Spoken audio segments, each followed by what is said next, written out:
మీరు మాకు చెప్పేదేంది పోండయ్యా అంది నిర్మలా సీతారామన్. ప్రపంచ దేశాల్ని కడిగి పారేసింది. ప్రపంచవ్యాప్త దేశాలన్నీ కలిపి మ్యూనిచ్‌లో జరుగుతున్నటువంటి మీటింగ్‌లో ఏదైతే కాలుష్యం గురించి ఉపన్యాసాలు ఇస్తుంటే కడిగి పారేసింది. పాశ్చాత్య దేశాలు అంటే అమెరికా, యూరోప్ దేశాలు కలిపి 150 సంవత్సరాలుగా బొగ్గును తవ్వుతున్నారు. ఇవాల్టికి కూడా అమెరికా ఈళ్ళందరూ బొగ్గులు తవ్వుతున్నారు. బొగ్గు తవ్వి అది తగలబెట్టి దాంతో రైళ్లు నడుపుతున్నారు. దాంతో కరెంట్ ఉత్పత్తి చేస్తున్నారు.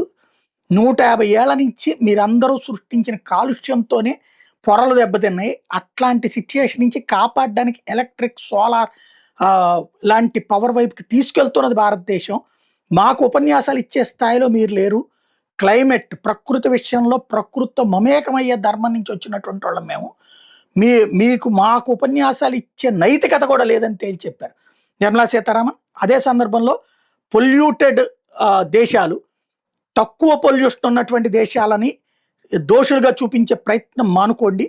పైగా మీరు సృష్టించిన పొల్యూషన్తో, కాలుష్యంతో నాశనం అవుతున్న ప్రపంచాన్ని కాపాడటానికి అవసరమైన ఖర్చు మీరు పెట్టి తీరాల్సిందే అంటూ ఓపెన్‌గా వేదిక మీద కడిగి పారేశారు ప్రపంచం మొత్తాన్ని.